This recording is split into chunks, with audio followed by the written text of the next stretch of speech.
একসাথে 7 লক্ষ website hack, তাও কিনা হ্যাক করলেন একজন বাংলাদেশি। যে দেশে মৌলিক চাহিদার নিশ্চয়তা নিয়েই আহাজারি, প্রযুক্তি সম্পর্কে অধিকাংশ মানুষের জ্ঞান যেখানে শূন্যের কোঠায়, যেখানে দেশের মোট জনসংখ্যার মাত্র 35% মানুষ ইন্টারনেট ব্যবহার করেন, এমন দাবি সেখানে নিশ্চয়ই কৌতুকের মতোই শোনাবে। হয়তো অনেকেই ভাবছেন গাঁজাখড়ি গল্প বলছি, কিন্তু না। হ্যাকিং দুনিয়ায় বাংলাদেশ কতটা সম্মানজনক অবস্থানে রয়েছে সেই ফিরিস্তি আমরা তুলে ধরেছিলাম আগেই। কেবল বাংলাদেশ নয়, বিশ্বের শীর্ষ কয়েকজন হ্যাকারের নাম নিলেও যার নাম চলে আসবে সেই বাংলাদেশি হ্যাকার টাইগার মেড সম্পর্কেই জানবো আমাদের আজকের ভিডিওতে।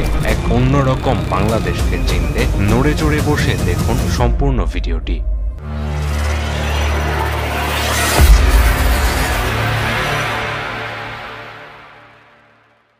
19 অক্টোবর 2011।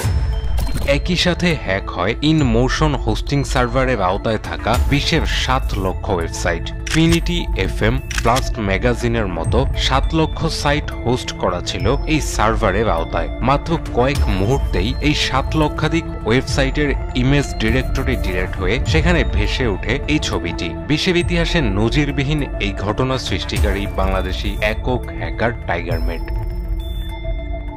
ব্যাস, কেবল এতটুকুই জানা গিয়েছিল তার সম্পর্কে। এরপর প্রায় 1.5 বছর ইন্টারনেটে আর কোথাওই কোনো চিহ্ন ছিল না টাইগার মেডের। পরবর্তীতে 1.5 বছর পর পুনরায় তার হ্যাকিং কার্যক্রম নিয়ে আবারও হাজির হন টাইগার মেড। আর এবারের আগমনের সাথে সাথে ঢুকতে বসে বিশ্বের অন্য একটি দেশ মলডোভার সাইবার স্পেস। একই সঙ্গে হ্যাক হয় মলডোভার Google, Yahoo, Microsoft, YouTube, MSN, BBC সহ মলডোভার সরকারি অফিসিয়াল ওয়েবসাইট। তবে এই হ্যাকিং এর উদ্দেশ্য নিজের শক্তি ও সামর্থ্য জানান দেয়া ছাড়া আর কিছু ছিল কিনা সেটি জানা যায়নি। 8 জানুয়ারি 2011 বাংলাদেশ সময় শনিবার সন্ধ্যায় হঠাৎ বদলে যায় google.com.bd। সেখানে প্রদর্শিত হতে থাকে আগের সেই ছবিটি। বাংলাদেশের কান্ট্রি ডোমেন নিয়ন্ত্রণ ব্যবস্থার দুর্বলতার সুযোগ নিয়ে টাইগার মেড হ্যাক করেন google.com.bd সহ কমপক্ষে 919টি ওয়েবসাইট। সদ্য ডিজিটাল বাংলাদেশ কনসেপ্টকে যেন অনেকটাই ধূলিসাৎ করে দেয় টাইগার মেড তাণ্ডব। সে সময় বিখ্যাত জার্মান সংবাদ ডয়েচ ভ্যালিতে প্রকাশিত সংবাদ থেকে জানা যায় মূলত 2010 সালের আগস্ট মাস থেকেই বিভিন্ন ওয়েবসাইটের উপর হামলা চালাতে শুরু করে টাইগার মেড। 14 এপ্রিল 2015 এদিন টাইগার মেড তাণ্ডবে হ্যাক হয় মালয়েশিয়ার গুগল ট্রান্সলেট, ইউটিউব ও ইয়াহু ডোমেইন। আর এর মাধ্যমে আবারও নিজের সামর্থ্যের প্রমাণ দেয় টাইগার মেড। বিখ্যাত ব্রিটিশ পত্রিকা দ্য গার্ডিয়ান প্রকাশ করে তার সাক্ষাৎকার। সেখানে জানা যায় পর্দার অন্তরালে থাকা টাইগার মেড সম্পর্কে কিছু তথ্য।